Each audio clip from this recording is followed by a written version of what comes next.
Ini malam, di malam yang penuh kemuliaan, di perkumpulan yang penuh keberkahan, Allah dengan kasih sayang dan pandangan rahmatnya memilih kepada kita semua untuk melaksanakan ketaatan, untuk mendekatkan diri kepadanya melalui kegiatan yang insya Allah penuh keberkahan. Dan mudah-mudahan dengan pandangan kasih sayang dan rahmatnya jualah pula Allah subhanahu wa ta'ala senantiasa memberikan kita kesehatan dan keafiatan, senantiasa memberikan kita kesehatan, kesempurnaan dalam kebaikan. Dan mudah-mudahan di antara kita yang memiliki penyakit, yang keluarganya ditimpa kesakitan, yang sedang sakit, mudah-mudahan Allah berikan kesembuhan, mudah-mudahan Allah berikan kesehatan yang sempurna, dan mudah-mudahan Allah jadikan sakit tersebut sebagai penebus dosanya, sebagai penutup kesalahannya, dan mudah-mudahan itu adalah kafarah bagi mereka. Amin Allahumma amin. Salawat dan salam mudah-mudahan selalu tercurah dan tersampaikan kepada baginda Rasul sallallahu alaihi wasallam beserta keluarganya dan sahabat-sahabatnya sekalian. Hadirin hadirat yang dirahmati oleh Allah subhanahu wa ta'ala. Dan ini malam pula kita doakan bersama-sama sahibul majlis, tuan rumah kita beserta anak beliau Mama Rizki dan Rizki merayakan hari milad ulang tahun. Mudah-mudahan kita doakan segala hajat mereka dikabulkan oleh Allah subhanahu wa ta'ala. Mudah-mudahan saudari kita Mama Rizki dan saudara kita Rizki, semuanya apa yang mereka harapkan, apa yang mereka pinta dari Allah subhanahu wa ta'ala, Allah berikan kemudahan dengan keterkabulan. Mudah-mudahan umur yang Allah titipkan kepada mereka adalah umur yang bermanfaat. Mudah-mudahan umur yang Allah berikan kepada mereka adalah umur yang barakah. Dan daripada itu nampak keberkahan dengan luasnya rizki mereka, dengan sehatnya badan mereka, dengan mudahnya segala urusan mereka, dan mudah-mudahan mudahnya pula mereka diberikan oleh Allah kemudahan untuk mencapai ridha Allah. Bertambah ketakwaan, bertambah keimanan, bertambah kebaikan, bertambah kedekatan bersama baginda Rasul sallallahu alaihi wasallam, dan mudah-mudahan umur yang Allah berikan kepada mereka bermanfaat untuk mereka mendekatkan diri kepada Allah subhanahu wa ta'ala. Dan mudah-mudahan Allah kabulkan doa kita untuk mereka. Amin Allahumma amin, berkat baginda Rasul sallallahu alaihi wasallam. Nawaina ta'allum wa ta'lim wa tadhakkura wa tadhkir wa naf'a wal intifa' wal ifadah wal istifadah wal hassa 'ala tamassuki bi kitabillah wa sunnati rasulih wa du'a ila al huda wa dalalata 'ala al khair ibtigha' wajhillah wa mardatihi wa qurbihi wa sawabihi subhanahu wa ta'ala. Qala Syekhul Musannif rahimahullahu ta'ala wa nafa'ana bihi wa bi'ulumihi bid-dharain amin radhiyallahu anna wa ankum ajma'in. Al-Imam Al-Habib Ahmad bin Zain Al-Habsyi di dalam kitab beliau Risalatul Jami'ah wa min tamamis shaum, dan daripada kesempurnaan berpuasa adalah, mudah-mudahan Allah meridhai kepada beliau dan meridhai kita semua. Amin Allahumma amin. Termasuk di dalam kesempurnaan berpuasa adalah, kata beliau, kaful jawarih amma yakrahuhullahu ta'ala. Daripada kesempurnaan seseorang melaksanakan puasa, maka puasa seseorang tersebut akan dihitung sempurna ketika ia menjaga anggota tubuhnya daripada hal-hal yang diharamkan, yang dilarang oleh Allah subhanahu wa ta'ala. Dan ini adalah salah satu bentuk ketaatan seseorang, bentuk ketaatan seorang hamba. Yang namanya takwa, ketaatan, itu akan sempurna ketika seseorang melaksanakan apa yang Allah perintahkan, apa yang Allah suruh ia kerjakan, dan apa yang Allah larang ia tinggalkan. Inilah bentuk ketaatan. Maka ini pun adalah bagian daripada kesempurnaan ketakwaan seseorang. Artinya puasa adalah kewajiban bagi kita. Puasa adalah perintah Allah untuk kita. Puasa adalah bentuk kita melaksanakan perintah Allah Subhanahu wa ta'ala. Dan bentuk perintah tersebut akan lebih sempurna ketika kita jaga puasa tersebut dengan sebaik-baik penjagaan. Mudah-mudahan ketika kita berpuasa, harapannya tidak terkotori, tidak terkurangi nilainya dengan menjaga anggota tubuh kita daripada hal-hal yang diharamkan oleh Allah Subhanahu wa ta'ala.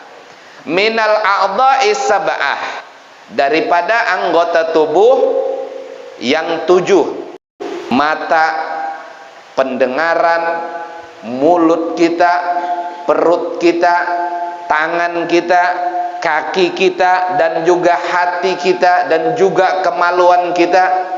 Bagaimana kita menjaga segala titipan Allah Subhanahu wa ta'ala tersebut, kelak nantinya ketika titipan itu kita kembalikan kepada Allah, maka kita kembalikan dengan sebaik-baik pengembalian. Allah titipi penglihatan, kita jaga penglihatan tersebut karena kita ingin mengembalikan penglihatan itu kepada Allah dengan sebaik-baik pengembalian. Allah berikan kita pendengaran, maka kita jaga itu pendengaran dengan sebaik-baik penjagaan, tidak tercemari, terkotori daripada mendengar yang diharamkan. Maka kelak ketika kita mengembalikannya kepada Allah, kapan? Ketika napas telah habis daripada kita, ketika napas terakhir berhembus daripada kita, maka saat itulah segala sesuatu akan kita kembalikan kepada Allah. Hingga sampai kapan? Hingga sampai di hari pertanggungjawaban. Hingga sampai di hari kita dimintai pertanggungjawaban dengan anggota tubuh tersebut, dengan segala titipan tersebut, dengan segala apa yang Allah berikan tersebut, anugerahkan tersebut. Mata kita, pendengaran kita, lisan kita, perut kita, kemaluan kita, dan segala sesuatu yang Allah berikan ada pertanggungjawabannya. Dan di dalam surah Yasin yang barusan kita baca bersama-sama, al-yawma nakhtimu ala afwahihim wa tukallimuna aydihim wa tashhadu arjuluhum bima kanu yaksibun. Di hari kelak di mana kata Allah Subhanahu wa ta'ala, mulut-mulut kita dikunci oleh Allah. Mulut-mulut kita akan dikunci oleh Allah Subhanahu wa ta'ala. Mulut yang biasanya berbohong, maka di hari tersebut tidak akan mampu lagi berbohong. Mulut-mulut, lisan-lisan yang tadinya berkhilaf, mencari alasan, mencari pembelaan, di hari tersebut akan Allah kunci. Kapan hari tersebut? Di hari pertanggungjawaban. Di hari kita dimintai pertanggungjawaban oleh Allah Subhanahu wa ta'ala. Kata Al-Imam Abdullah bin Ali Al-Haddad, man ahmala sidqi haitsu yakhaf, ista'malal kadhib haitsu yarju. Barang siapa yang yang menggampangkan, yang menyepelekan berbuat jujur, berkata jujur ketika ia dalam keadaan susah, ketika ia dalam keadaan takut. Barang siapa yang meninggalkan kejujuran ketika ia dalam keadaan takut, maka orang tersebut pun akan menggunakan, akan melaksanakan kebohongan ketika ia berharap sesuatu. Itulah insan, kata beliau. Itulah manusia. Ketika mereka sudah menggampangkan kejujuran dalam keadaan terjepit, maka mereka akan melaksanakan kebohongan ketika mengharapkan sesuatu. Tetapi tidak pada hari tersebut, al-yawma nakhtimu, kata Allah, di hari tersebut kami kunci mulut-mulut mereka.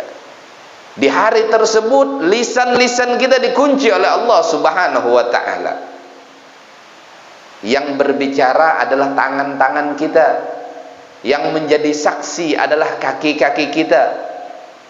Di hari tersebut lisan-lisan yang biasanya berbohong, lisan-lisan yang mencari alasan, mencari pembenaran, maka Allah kunci, dan yang berbicara adalah tangan-tangan mereka. Kaki-kaki mereka akan bersaksi, anggota tubuh mereka akan berbicara kepada Allah, membuktikan apa yang mereka laksanakan, membuktikan apa yang mereka telah lalaikan, membuktikan apa yang telah mereka tinggalkan. Maka semuanya di hari tersebut adalah hari pertanggungjawaban. Dan bagaimana kesempurnaan berpuasa daripada menjaga anggota tubuh tersebut? Kita jaga anggota tubuh kita daripada hal-hal yang diharamkan, yang dilarang oleh Allah Subhanahu wa taala. Fa fil hadis, di dalam hadis, hamsu yuftirna sa'ib, al-kadhib wal gibah wan namimah wal yaminul kadhibah wan nadharu bisyahwat. Kata Nabi sallallahu alaihi wasallam, ada 5 hal yang mana bisa membatalkan, menghilangkan pahala seseorang ketika berpuasa. Ia berpuasa, tetapi yang ia dapat cuman rasa lapar dan dahaga. Ia berpuasa, ia tidak mendapatkan pahala kecuali apa yang ia tahan daripada rasa lapar dan dahaga. Kenapa? Hamsu yuftirna sha'im, kata Nabi. 5 hal yang bisa menghilangkan pahala puasa seseorang. Yang pertama, kadzib, berbohong. Ia berpuasa, ia tetap melaksanakan ketaatan puasa tersebut. Di siangnya ia sama halnya dengan orang yang berpuasa, menahan lapar dan dahaga, tetapi ia tidak menahan anggota tubuhnya daripada bermaksiat kepada Allah. Maka orang seperti ini, ia tercatat adalah orang yang berpuasa. Ia telah menunaikan kewajibannya di dalam berpuasa, tetapi di sisi Allah orang ini tidak memiliki nilai, orang ini tidak memiliki ganjaran. Kita yang seperti itu pasti tidak akan mendapatkan balasan. Kenapa? Mereka telah terkikis, telah terhapus daripada berbohong tersebut, karena bagian daripada bermaksiat kepada Allah. Yang kedua, gibah. Apa itu gibah? Menggunjing, membicarakan sesuatu yang membuat orang sakit hati, itu gibah. Dan biasanya pelaku gibah ini paling banyak perempuan. Biasanya pelaku gibah lah pemerhati gibah adalah pemerhati. Gibah hati, ya penonton. Gimana bisa terjadi gibah kalau tidak ada penontonnya? Kalau pian sendirian aja lah, sendirian di rumah, ngomongnya sama tembok, bicaranya sama tiang, insya Allah tidak terjadi gibah. Lama 5 menit ngomong sama tiang, semua orang rumah bingung sudah. Ini jangan-jangan sudah. Tapi kalau ada yang mendengar, ada yang memperhatikan, ada yang menyimak, maka terjadilah pergibahan tersebut. Makanya orang yang menggibah, orang yang mendengar itu sama derajatnya, sama-sama menggibah. Artinya mereka adalah orang-orang yang melakukan gibah. Dilaksanakan ketika berpuasa, maka puasa tersebut tidak ada nilainya di sisi Allah Subhanahu wa taala. Lalu bagaimana kira-kira ketika kita membaca, ketika kita menonton? Maka ini pun bagian daripada para pelaku gibah tadi. Sudah tahu ini adalah aib orang, sudah tahu ini adalah keburukan orang, sudah tahu ini kalau dibicarakan membuat orang yang dibicarakan tadi sakit hati, yang kita baca tadi sakit hati, yang kita tonton tadi sakit hati, menambah malu kepada dirinya, membuat malu atas dirinya. Bagaimana? Maka ini pun sama lah. Pagi-pagi nonton infotainment, acara-acara gosip, padahal waktu berpuasa, memanfaatkan waktu lah. Padahal Imam Ghazali di dalam kitab Bidayatul Hidayah, Al-Imam Abu Hamid Muhammad bin Muhammad Al-Ghazali memberikan nasihat, kata beliau, di waktu matahari terbit sampai waktu tergelincir, maka carilah waktu-waktu bermanfaat. Kenapa harus seperti itu? Karena kita ini sedang mengejar ridha Allah Subhanahu wa ta'ala. Kalau ditanya kepada kita, kita pengen masuk surga apa tidak? Mungkin cuman orang bodoh, orang yang dungu, orang yang ahmak yang mengatakan tidak pengen masuk ke dalam surga. Ada masalah dengan otaknya. Insya Allah semuanya dari lubuk hati yang paling dalam, keinginan yang terbesar adalah kita memasuki surganya Allah Subhanahu wa ta'ala. Cuman kalau ditanya bagaimana cara memasuki surganya Allah Subhanahu wa ta'ala, mungkin sebagian dari kita paham, sebagian daripada kita memahaminya. Jalannya adalah jalan baginda Rasul sallallahu alaihi wasallam. Jalan menuju surganya Allah adalah jalan ketaatan. Huffatil jannah bil makarih wa huffatin nar bisyahawat. Allah menghiasi jalan menuju surga tersebut dengan sesuatu yang dibenci oleh manusia, dan Allah menghiasi jalan menuju neraka dengan sesuatu yang disenangi oleh setiap manusia. Dan jalan menuju surga tersebut adalah sesuatu yang akan mempayahkan kita, sesuatu yang susah bagi kita, dan ini perlu diperjuangkan. Kenapa harus diperjuangkan? Karena ini adalah cita-cita. Kalau cuman mimpi berarti cuman perlu dihayalkan. Kalaunya surga adalah cita-cita kita, berkumpul bersama baginda Rasul adalah cita-cita kita, berarti kita harus memulai memperjuangkannya. Tetapi kalau itu cuman hayalan, maka kita cuman memimpikannya tanpa ada perjuangan, tanpa ada usaha. Lalu usahanya apa? Usahanya ibadah. Usahanya adalah amal saleh. Usahanya adalah ketaatan, usahanya adalah ketakwaan, usahanya adalah mengikuti secara sempurna baginda Rasul sallallahu alaihi wasallam. Ini mereka yang ketika ditanya mau masuk surga apa enggak? Mau. Cita-cita apa enggak? Cita-cita. Ini betul. Kenapa? Mereka yang melaksanakan seperti ini, mereka yang beramal seperti ini dengan amal kesolehan tersebut, berarti mereka bukanlah orang-orang yang berhayal akan surganya Allah, tetapi mereka orang-orang yang bercita-cita akan nikmat tersebut, berkumpul bersama baginda Rasul tersebut. Kenapa? Dilihat daripada usaha mereka, dilihat daripada jerih payah mereka. Tetapi kalau sebaliknya berarti itu berhayal. Orang yang cuman menghayal tanpa ada usaha. Makanya kata Nabi sallallahu alaihi wasallam, orang yang cerdik adalah orang yang beramal saleh, tidak menuruti hawa nafsunya, dan mempersiapkan perbekalan menuju akhiratnya Allah Subhanahu wa ta'ala. Sedangkan orang yang dungu adalah mereka yang memiliki syahwat, yang tunduk kepada nafsunya, dan mereka berhayal mendapatkan ampunan daripada Allah tanpa melakukan amal kebaikan, amal saleh. Ini orang yang dungu. Artinya apa? Orang yang pengen masuk dalam surga tetapi tidak ada usaha. Orang yang ingin selamat daripada azab kubur tetapi tidak ada perbuatan amal kebaikan. Orang yang ingin dijauhkan daripada neraka tetapi tanpa ada usaha untuk meninggalkan kemaksiatan. Kira-kira surga, kira-kira berkumpul bersama baginda Rasul ataupun mengharapkan ridha Allah ini bagian daripada cita-cita kita atau sebaliknya? Kata Imam Ghazali, mereka-mereka yang seperti ini akan memanfaatkan waktunya. Di waktu pagi tersebut menjelang siang, mereka akan menuntut ilmu. Mereka akan mencari ilmu yang bermanfaat. Dikatakan ilmu yang bermanfaat yaitu ilmu yang menambah rasa takut kita kepada Allah. Duduknya kita di suatu majelis mengingatkan kita kepada Allah. Duduknya kita di dalam sebuah perkumpulan mengingatkan kita akan perbekalan menuju akhirat Allah.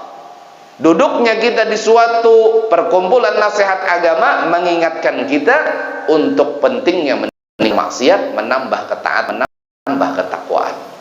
Ini bermanfaat.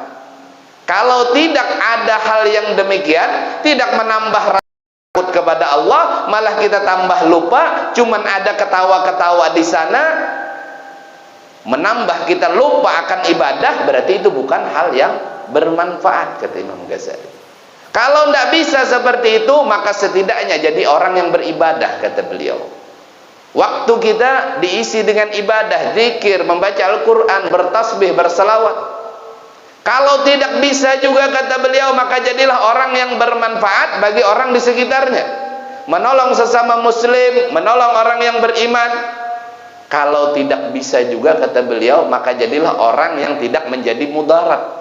Selamatkan diri kalian, selamatkan diri orang lain daripada gangguan kita. Kalau kita tidak bisa jadi golongan yang pertama, golongan yang kedua, orang yang beribadah. Kalau tidak bisa juga, jadi golongan yang ketiga, orang yang bermanfaat bagi orang yang di sekitar, bagi orang-orang muslim, bagi orang-orang beriman, bagi orang-orang beribadah, bagi orang yang hadir majelis, bagi orang yang menuntut ilmu.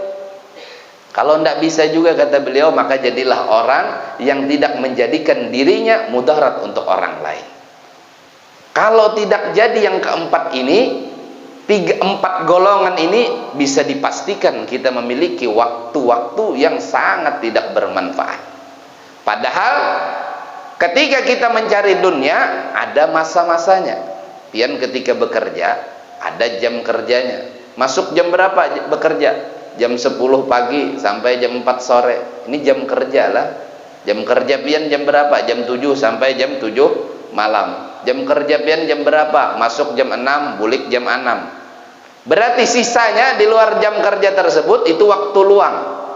Waktu luangnya apa? Waktu yang bukan untuk bekerja mencari kehidupan dunia, mencari apa yang pian butuhkan untuk dunia.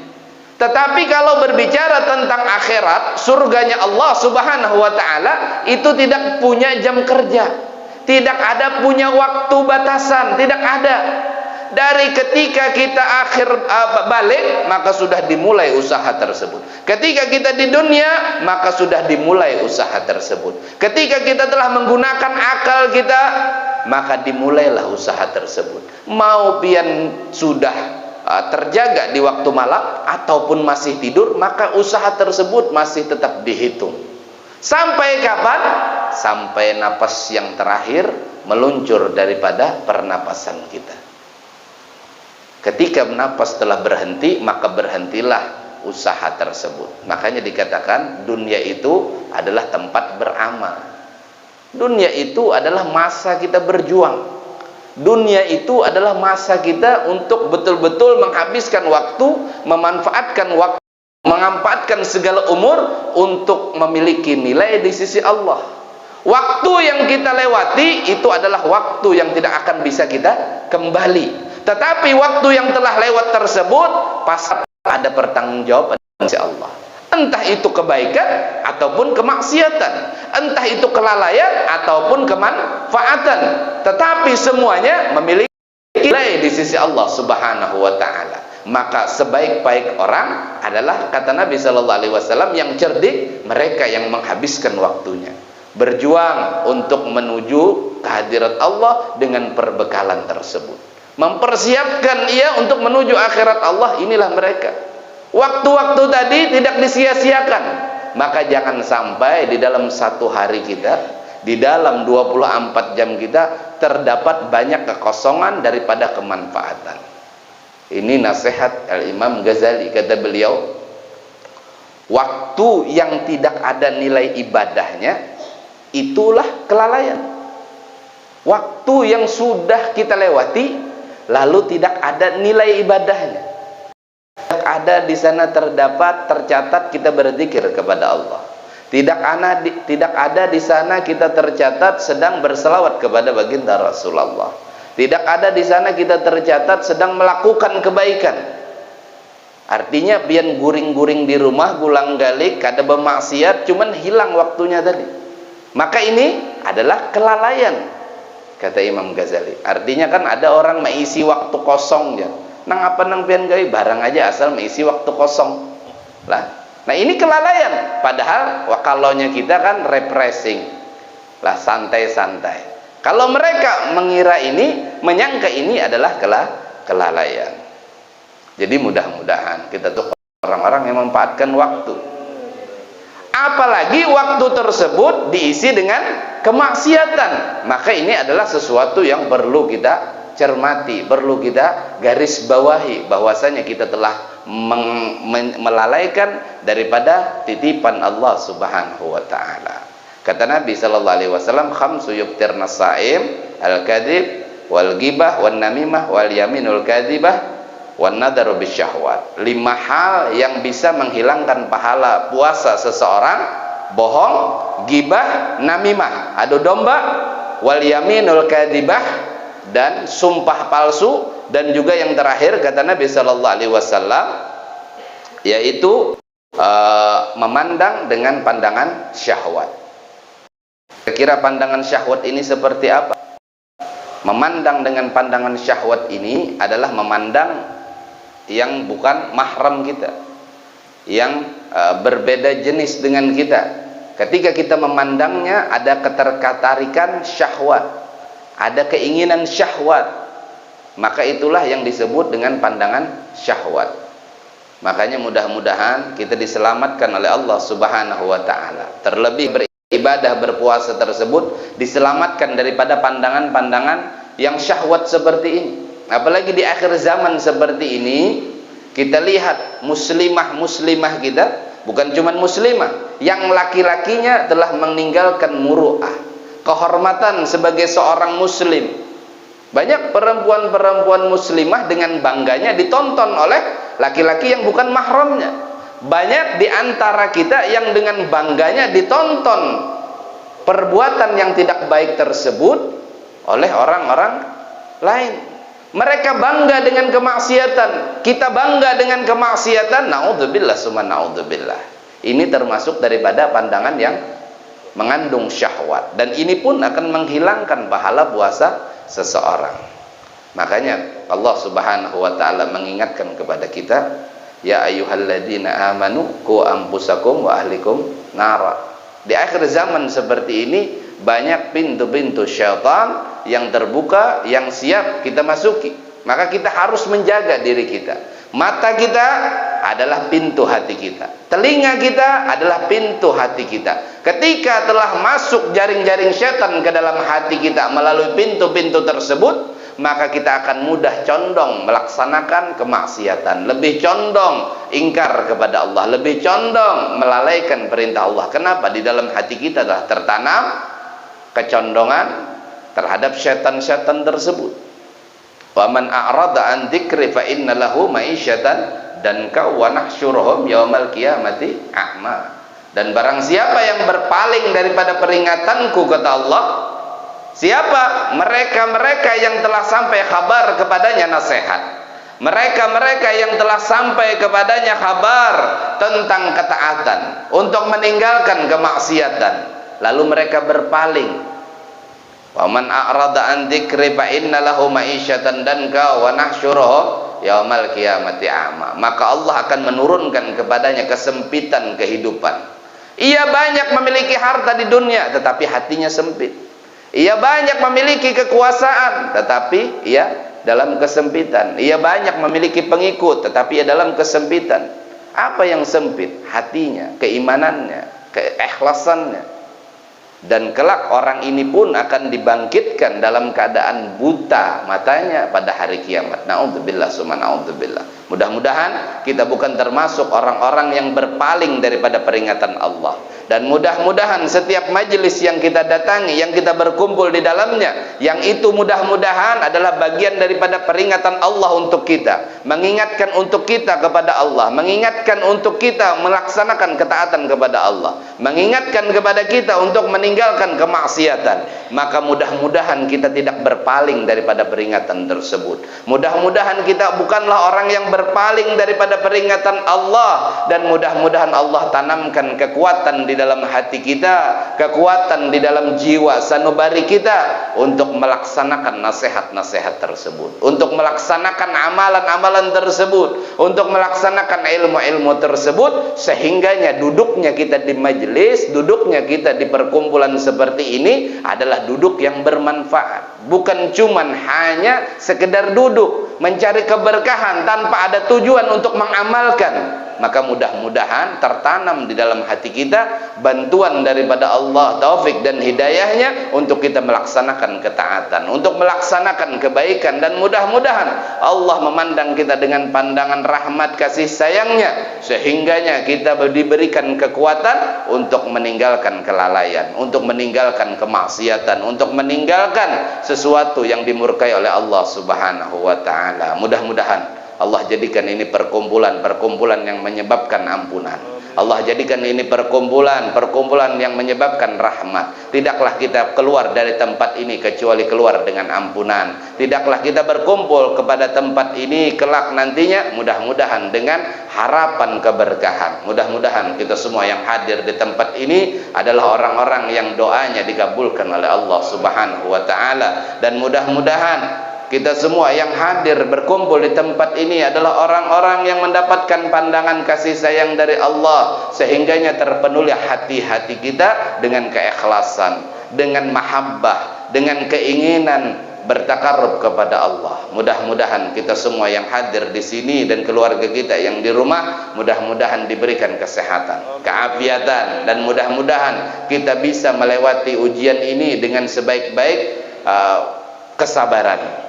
Mudah-mudahan kita bisa melewati segala ujian ini dengan betul-betul memiliki kesabaran yang sempurna. Mudah-mudahan Allah Subhanahu wa ta'ala jadikan kita orang-orang yang mati dalam keadaan husnul khatimah, mati dalam keadaan iman, mati dalam keadaan Islam, dan dibangkitkan kelak berkumpul bersama orang-orang beriman, orang-orang yang berkumpul bersama baginda Rasul, dalam golongan baginda Rasul. Dan mudah-mudahan kelak kita dimasukkan ke dalam surga yang paling indah bersama baginda Rasul sallallahu alaihi wasallam, dengan berkat Nabi sallallahu alaihi wasallam, dengan berkat baginda Rasul Muhammad sallallahu alaihi wasallam. Ala hadhihi niyyah binatan salihah wa ila hadratin Nabi Muhammadin sallallahu alaihi wasallam. Al-Fatihah.